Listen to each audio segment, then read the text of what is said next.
রাখি দেবনাথির এই লুকটাকে নিয়ে যতই ট্রোল করা হোক না কেন, তার ব্লাউজের এই ডিজাইনটাকে কিন্তু কেউ ট্রোল করতে পারবে না। কারণ আমার ক্লায়েন্টের কিন্তু এই ডিজাইনটা খুব পছন্দ হয়েছে। তো এটাই আমি আজকে তোমাদেরকে কাটিং অ্যান্ড স্টিচিং টিউটোরিয়াল দেখাবো। তো দেখো, এখানে আমি হচ্ছে মেন ফেব্রিক, অস্ত্র এবং যা যা যাবতীয় লাগবে সমস্ত কিছু নিয়ে চলে এসেছি। একই রকম তো পাইনি, তবে কিছুটা একই রকম কিনেছি। যাই হোক, তো দেখো এখানে আমি কিন্তু অলরেডি ভিডিও করেছিলাম পেপার পেস্টিংটা কী করে আমি এখানে পেস্ট করেছি। তো ভিডিওটা যাই হোক আমার কোনো কারণে ডিলেট হয়ে গিয়েছে, সমস্যা নেই, আমি নেক্সট টাইম আর একটা এই নিয়ে ভিডিও বানিয়ে দেবো। তো দেখো আমি এক্ষেত্রে কিন্তু আমি যে অস্ত্র রয়েছে তার উপর পেপার পেস্টিংটা পেস্ট করে দিয়েছি ইস্ত্রির মাধ্যমে, যেটা তোমাদেরকে করতেই হবে। তো এরপর মেন ফেব্রিকের ওপর, মানে মেন ফেব্রিক যেটা একদম সোজা দিক, সেই দিকে তোমাদেরকে অস্ত্রটা রেখে ঠিক যেভাবে আমি ভিডিওতে দেখো ওই যে পেপার পেস্টিংটা ডিজাইন করেছি, রাখিদির যেমন ব্লাউজটা রয়েছে ব্যাক ডিজাইনটা, ঠিক সেরকমই কিন্তু ওখানে ডিজাইন করে আমি দেখো ওখানে কিন্তু আমি সেলাই করে নিচ্ছি। ঠিক যেভাবে করছি সেভাবেই কিন্তু তোমরা করবে, এতে দেখবে ফিনিশিংটা ভালো আসবে। তোমরা চাইলে পেপার পেস্টিং আলাদাভাবে আলাদা কাপড়ের সাথে জয়েন্ট করেও স্টিচ করতে পারো, কোনো সমস্যা নেই। তবে এটা একটা ইজি প্রসেস, তাই আমি তোমাদেরকে এটা দেখাচ্ছি। তো দেখো আমার কিন্তু কমপ্লিট স্টিচ করা। এরপর অতিরিক্ত কাপড় আমি কেটে বাদ দিয়ে দিয়েছি। বাদ দিয়ে দেওয়ার পর তোমাদেরকে যেটা করতে হবে, ছোট ছোট কাট লাগিয়ে দেবে, তবেই কিন্তু এটা উল্টোতে তোমাদের সুবিধে হবে। নইলে কিন্তু উল্টানো একদমই যাবে না এবং ফিনিশিং ভালো আসবে না। তো দেখো আমার এটা কমপ্লিট। এরপর আমি এটাকে সুন্দরভাবে উল্টে নিচ্ছি। দেখো উল্টে নেওয়ার পর কিন্তু আমার ডিজাইনটা খুব সুন্দরভাবে বসে গেছে, দেখতেই পাচ্ছ তোমরা ভিডিওতে। দেখো এভাবেই তোমরা করবে এবং করার পর দেখো ডিজাইনটা তো দেখতে খুব সুন্দর লাগছে। এবং এই যে অতিরিক্ত কাপড়টা এবং অস্ত্রটা আমি স্টিচ করে নেব এবং অতিরিক্ত কাপড়টা আমি কেটে বাদ দিয়ে দেবো। তো রাখিদির ব্যাক ডিজাইনটাতে দেখো ত্রিকোণের মতো এরকম টাইপেরই কিন্তু এখানে লেস রয়েছে, তো সেটাই আমি কিনে নিয়ে এসেছি। তো এবার ওই যে ডিজাইনটা রয়েছে ওই ডিজাইনটাতে সুন্দরভাবে কিন্তু এটাকে আমি এখানে সেলাই করে নিচ্ছি, যেটা তোমরা দেখতেই পাচ্ছ। এবং এটা কিন্তু খুব ভালো করে তোমাদেরকে করতে হবে। এবং এক সাইডটা করার পর আমি কিন্তু আরও একটা সাইড কিন্তু এখানে করে নেব।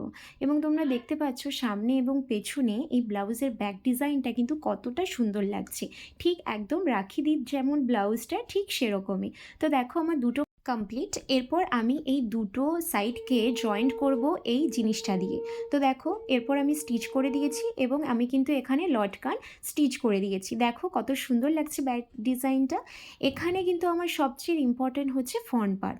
ফ্রন্ট পার্ট কিন্তু আমাদেরকে দুটো পার্টে কাটতে হবে, মানে ফ্রন্ট পার্টের অস্ত্র যেটা আমি কাটবো সেটা দুবার অস্ত্র আমাদেরকে এখানে কাটতে হবে। তো প্রথমে আমি মেন ফেব্রিকের পেছন দিকটাতে আমি অস্ত্র স্টিচ করে নেব সবগুলোতে। তোমরা প্রত্যেকে জানো প্রিন্সেস কাটের সামনের দিকে কটা পার্ট হয়। তো দেখো আমি প্রত্যেকটা পার্টে কিন্তু এখানে আমি জয়েন করে নিয়েছি আমার অস্ত্র। এরপর আমি সেলাই করে নেব। তবে সেলাই করার আগে আমি এখানে পাইপিং ইউজ করব, যেমন রাখিদির ব্লাউজটাতে ছিল। তো দেখো এখানে আমি প্রথমেই কিন্তু পাইপিংটা খুব সুন্দর করে কিন্তু এখানে আমি স্টিচ করে নিচ্ছি। পাইপিংটা স্টিচ হয়ে যাওয়ার পর এটাকে উল্টে আমার ওই যে আর একটা অংশ রয়েছে ফ্রন্ট পার্টে, সেটা ওই যে পাইপিংয়ের লাইনটা রয়েছে ঠিক ওই লাইনটার ওপর দিয়ে আমি এখানে সেলাই করে নেব। এইটা কিন্তু তোমাদেরকে অবশ্যই মনে রাখতে হবে। এই প্যাডেড ব্লাউজের ক্ষেত্রে এটা কিন্তু খুবই ইম্পর্ট্যান্ট একটা জিনিস, যে এই জায়গাটা কিন্তু মনে রাখতে হবে তোমাদেরকে। নইলে কিন্তু এই যে পাইপিং আমরা যে ইউজ করছি এই পাইপিংটা কিন্তু খুব ভালো করে বোঝা যাবে না। তো দেখো আমি ওই পাইপিংটা যে আমি সেলাই করেছি সেই সেলাইয়ের ওপর দিয়েই কিন্তু আমি ওই দুটো অংশকে আমি সেলাই করে নিচ্ছি। দেখো এই যখনই আমি উল্টাবো তোমরা খুব পরিষ্কার করে দেখতে পাবে যে ফিনিশিংটা কতটা সুন্দর এসেছে। তো যেভাবে করছি তোমরাও কিন্তু সেভাবেই তোমাদের ব্লাউজের ক্ষেত্রে করবে, দেখবে ব্লাউজটা খুব সুন্দর দেখতে হয়েছে। তো দেখো কমপ্লিট। এবং এখানে তোমরা দেখতেই পাচ্ছ যে আমি এখনও কিন্তু প্যাডগুলো লাগাইনি, তা সেক্ষেত্রেই কিন্তু ওখানটা কি সুন্দর ফোলা ফোলা লাগছে। এরপর আমরা মেন আসছি যে আর একটা পার্ট আমরা কেটেছিলাম সামনের দিকে, সেটাকে এরপর আমরা এখানে সেলাই করে নেব। দেখো সেলাই হয়ে গিয়েছে। এরপর আমাদের যেহেতু এটা 32 সাইজ ব্লাউজ, তাই আমরা এখানে পয়েন্টে আমরা দাগ দিয়ে দেবো। 32 সাইজের ক্ষেত্রে তোমরা 9.5 থেকে 10-এ দাগ দিতে পারো, ঠিক আছে? 9.5-এ এখানে দাগ দিয়েছি। দেখো ওই যে অংশটাতে আমরা দাগ দিয়েছি সেখানে কিন্তু এই কাপগুলো কিন্তু বসবে, তোমরা যেটা বুঝতেই পারছো। তবে এক্ষেত্রে মনে রাখতে হবে যে ওই যে উল্টো দিকটা রয়েছে আমার অস্ত্রের, ঠিক ওই উল্টো দিকের দিকে আমার কাপের কিন্তু উল্টো দিকটা বসাতে হবে, সামনের দিকটা বসালে হবে না। তোমরা যে কোনো কাপ দেখলেই বুঝতে পারবে কোনটা সামনের দিক আর কোনটা উল্টো দিক। তো দেখো এখানে কাপটাকে আমি যেভাবে মুড়ে এখানে দাগ দিচ্ছি তোমাদেরকে কিন্তু সেরকমভাবেই কিন্তু দাগ দিয়ে দিতে হবে। এরপর যেটা করতে হবে, ওই কাপের উল্টো দিকটা ওই অস্ত্রের উল্টো দিকে বসাতে হবে। এরপর বসিয়ে খুব ভালো করে মেশিনে তোমরা এখানে সেলাই করে নেবে। তোমরা চাইলে এখানে একটা পিন সেট করে দিতেও পারো, যাতে তোমরা ওই যে লাইনটা ওখান থেকে না এদিক ওদিক যেতে পারো, সেটাও তোমরা করতে পারো। তো দেখো আমি খুব ভালো করে কিন্তু এখানে যে কাপটা রয়েছে সেটা কিন্তু আমি এখানে সেলাই করে নিয়েছি, এবং এখানে দেখতে পাচ্ছ ওই কাপটা সেলাই করার পর কি সুন্দর সামনের দিকটা কিন্তু লাগছে। একই রকমভাবে আমি আর একটা দিকও কিন্তু এখানে সেলাই করে নেব। দেখো সেলাই হয়ে যাওয়ার পর এরপর আমাদের মেন কাজ হচ্ছে ওই যে মেন কাপড়টা রয়েছে তার উপর এই অস্ত্রটা বসিয়ে আমরা কিন্তু সেলাই করে নেব। তো দেখো এখানে আমি গলাটা যে কাটিং করে রেখেছিলাম সেটা কাট করে নিলাম।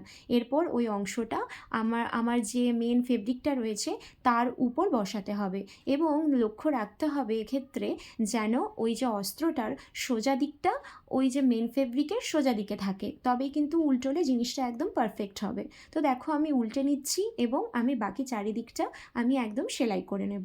দেখো সেলাই করে নেওয়ার পর আমার কিন্তু ফ্রন্ট পার্টটা খুব সুন্দর লাগছে। এরপর আমার এখানে যেটা করতে হবে যে সামনের দিক পেছন দিকটা খুব পারফেক্ট এসেছে সেটাকে নিয়ে সন্দেহ নেই। তো এক্ষেত্রে আমি কিন্তু এখানে লেস বসাবো, যেমন রাখিদির ব্লাউজটাতে ছিল। তো লেসটা আমি সুন্দরভাবে দেখো বসিয়ে নিয়েছি। এরপর আমার ব্যাক পার্ট আর ফ্রন্ট পার্ট দুটোকে আমি এখানে স্টিচ করে নেব।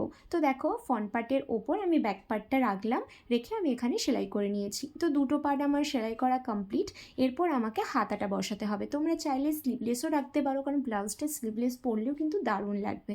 তো দেখো রাখিদির ব্লাউজের হাতাটা ঠিক যেমন ছিল আমি কিন্তু সেরকমই করেছি। তবে হ্যাঁ, এখানে লেসটা মিল নাও হতে পারে, কারণ আমি ওরকম লেস পাইনি। তো দেখো হাতাটা সেলাই করে নেওয়ার পর আমি দুটো পার্ট জয়েন করে নিয়েছি। এরপর আমি কিন্তু কোমরপট্টি লাগাবো। তো যখন তোমরা পুরো ব্লাউজটা কমপ্লিট করে কোমরপট্টি লাগাবে দেখবে তোমাদের কিন্তু খুব সুবিধা হবে, কারণ এক্ষেত্রে কিন্তু একবারেই একদম কোমরপট্টিটা লাগিয়ে নিলাম, কোনো অসুবিধে হয় না। তো দেখো প্রথমে আমি কোমরপট্টিটা যেভাবে লাগাচ্ছি তোমরাও কিন্তু সেভাবে লাগাবে, দেখবে খুব সহজে কোমরপট্টি লাগানো হয়ে গিয়েছে। তো দেখো সোজা দিকের ওপর আমি কোমরপট্টিটা রেখে একটা সেলাই দিয়েছি, তারপর সেটাকে তার উপর একটা চাপ সেলাই দিয়ে সেটাকে উল্টো দিকে আমি কিন্তু এখানে একটা সেলাই করে নিচ্ছি। তো দেখো ব্লাউজটা দেখতে ঠিক কতটা সুন্দর হয়েছে। আরও ভিডিও পেতে চ্যানেলটিকে সাবস্ক্রাইব করো। বাই।